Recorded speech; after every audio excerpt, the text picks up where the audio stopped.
came with historical context. He became the second black driver ever to win a race, following Wendell Scott in 1963. Wallace also won the first race for Michael Jordan's NASCAR team, and afterwards he said, quote, "This is for all the kids out there that want to have an opportunity and whatever they want to achieve and be the best at what they want to do."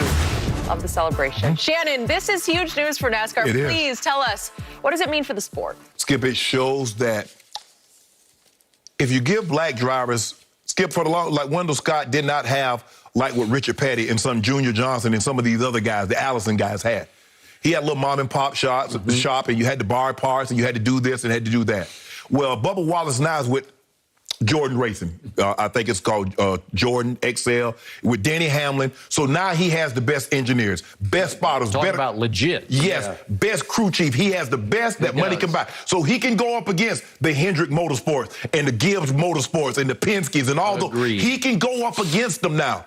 But Skip, I don't know if it's going to bring more black youth to that sport, because that's an expensive sport. To getting go-karts and to getting the mini karts, Skip, that costs. It ain't like I get a pair of gym shoes, Skip, I'm good for at least 3 months.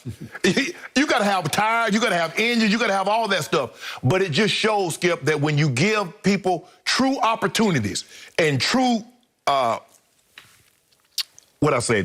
sometimes people just need a real opportunity. Yeah. And that's what Bubba Wallace has. I mean, it's easy to say, well, he's in there, but Skip, when he got one sticker on his car, that shows that the sponsors are not there, so he doesn't have the money to invest in the team. Skip, it costs. Man, you see how many, I don't know if you've ever been to NASCAR, but I'm a huge NASCAR fan. I've been. Man, you see how many tires, those tires not expensive. Those engines and to be able to, and those crew, man, it's a cost a lot of money. And Jordan now that he has Jordan and Denny Hamlin backing him, he has the resources to go out there and compete. This was a great win. To win Talladega, now he's just going to have to be consistent. Because when I talked to him back in February, he says, I have the resources now, Shannon, to be able to go compete. Now it's on me. Yep. It's not a situation where if I had this, if I had that, I have the best of the best. Yep. Now it's just on me to go out there and get it done. And I was happy to see Bubba get that done yesterday. Good for you. I've covered Indy many times, the Indianapolis 500, but it's open wheel racing, and it's more of an international sport, as you know. Yes. This is dyed in the wool, so to speak. Right. This is a southern origin. It's not as regional as it once was, because, Skip, for the most part, when I was growing up, it was really regional. It was just southern. And all of a sudden, it branched out to the Midwest, and it came to California with Jeff Gordon and Jimmy Johnson and all those guys. But for the longest time, it was basically that southern circuit. Basically, you went from maybe from Connecticut back down to Alabama and Florida, Mississippi, all up in there. That was it. But it's got a bigger hold on society now. Before I get into what Bubba pulled off yesterday and the achievement and the breakthrough of it, the milestone of it, just a couple of quick words about Wendell Scott that you brought up, because I've read about him for years. But you want to talk about doing it the hard way? It's 1963. He won on a dirt track in Jacksonville, Florida. Came up the hardest way. Had to worry about driving out of town and getting stopped in the dark by some police who might just end it right there. And he won a race very controversially that I think, from all that I've read and heard, he flat out won fair and square because it was supposed to be 200 laps. And he actually went 202. He passed the grandstand twice, the start-finish line twice. And it was back in the day. They're keeping laps with pencils and papers, manually. They check it off. Okay, that's one for you. Okay, 1 lap, 2 laps. And when they're pitting, it's hard. You lose track of who's ahead. And they initially awarded the race to Buck Baker. And again, Wendell Scott was incensed, and he protested. And he didn't say, you did me dirty. He just said, I think you miscalculated here. It took them 2 hours to try to recalculate, and they finally awarded him the winnings. So he got the money, but he never got his trophy, and his family has fought for years to get to find the trophy, and they never found the original. NASCAR a year ago gave them the replica.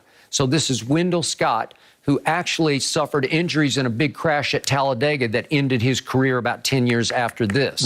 but he did break through and win in 1963, and I don't know how he did it, because you want to talk about raw racism, in-your-face racism. Of course. And it was like that, Skip. And so he didn't have the opportunity that a Bubba Wallace has. And so now that Bubba has the resources, he has the means, he has the backing. So now it's just on Bubba, because Bubba has the best simulators. And I was talking to Bubba, it's like we don't really go to the track, and because it's gotten so expensive, we don't really test the cars. Basically, what we do mainly is simulation. They get in the simulator, Skip, and they do that. That's what they do. They might test for Daytona because, unlike most sports, Skip, their Super Bowl is at the beginning of the season with Daytona. Yeah. So they might test a car here or there, but for the most part, it's simulation.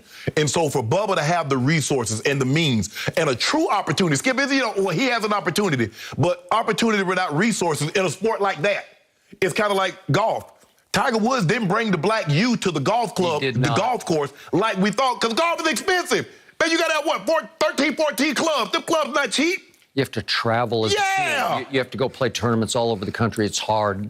I think Venus and Serena did a better job of getting young black girls to the court. But Skip, those rackets are expensive. You don't need just one. You need like 3 or 4, and they're like $300-400. And then you got to get into. Now you got to get in. Like they came up on the public courses out in Compton. You need to get to the country. It's hard. It's to travel. It's not cheap, but to have the resources like Bubba has now. Hopefully this opens the floodgates. Okay. I just want to see if you win Daytona, I'm good after that. You ain't got to win no more, Bubba. Okay. Win Daytona. So the other reason this did my heart so much good, this happened at Talladega. Yeah. Again, Daytona would be the epitome. Yeah. Okay, because you're a big NASCAR fan. I am. Talladega's next biggest. But Talladega is the heart of Southern racing, right? Yeah. Alabama. It's when Will Ferrell did the spoof movie. It was called Talladega Nights, right? And they shot a lot of the scenes at the Talladega. What happened a year or so ago, as Bubba and his crew was assigned to a certain garage? One of his crew members found a noose in said garage. Right. The FBI investigated and found that the noose had been used as a door pull, a garage door pull in that garage for over a year. Right. I remain skeptical and suspicious of why they assigned Bubba to that garage, because I think that could have been avoided, because it seemed the FBI said it was common knowledge in the garage area. And then why would you tie it like that? Why not just call it a ball knot? It was tied as a noose. I know. It was a noose. It's, being on the farm, Skip, I know about tying knots. And what we would do is tie what we call a ball knot. So that way you can just reach up there and pull it just like you would.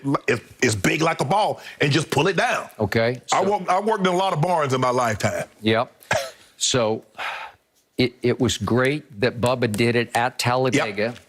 And his quotes after the race were about, it's definitely been tough going to some of the tracks this year because we get some more booze now than we used to get. Yeah. Okay, so what happened after the noose incident and after the FBI investigated? Well, our then President Donald Trump falsely accused Bubba Wallace of making up the noose situation. Right. And exaggerating and orchestrating the noose situation, which was absolute lie. But the FBI said it was a noose, although it wasn't. We don't believe it was placed there for intimidation purposes. We believe it was put there for a door pull. Yep. It was what Bubba said it was. Okay. And then it was reported that there was much more internet fallout even yesterday, that Bubba won a rain-shortened race, but he made a sweet move to get the lead when it was clear the rain was coming. And you better go for it now. And he did, and he pulled it off. So I'm not putting an asterisk beside this. No, Skip, that's happened before. Guys have won Daytona. Guys have won plenty of races on rain-shortened races. But now, see, whatever you can to diminish what the man has accomplished. Oh, it was rain-shortened. Okay? It's happened before. Guys have won the Daytona. The guys have run other races in rain-shortened events. And nobody said a word about it. Nobody said a word, but he's going to take some internet fallout negativity. So Bubba's final quotes after the race yesterday was, "You're going to go through a lot of BS to get where I had to get. But you always got to stick true to your path and not let the nonsense get to you. Right. Stay strong, stay humble, stay hungry," said Bubba. "Been plenty of times when I wanted to give up."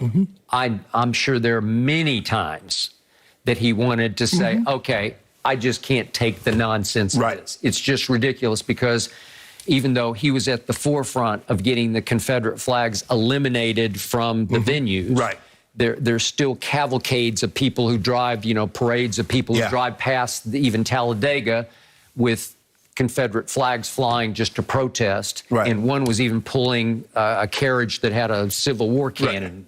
Yeah, Skip, look, I'm in Atlanta, and Hampton is a big racetrack, and you see they lined up. They got their big pickup trucks, and they flying the Confederate flags heading down to Hampton. So this is you might not can have it on the track itself, right? But guess what? Going to the track, they're gonna have them out. They're gonna have them out, and Bubba broke through. Come on, Bubba. Yep. Now we need February to get that Daytona.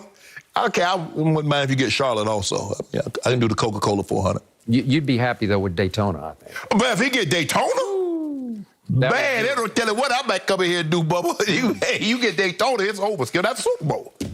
That's Doug Williams. That's Doug Williams. Bingo.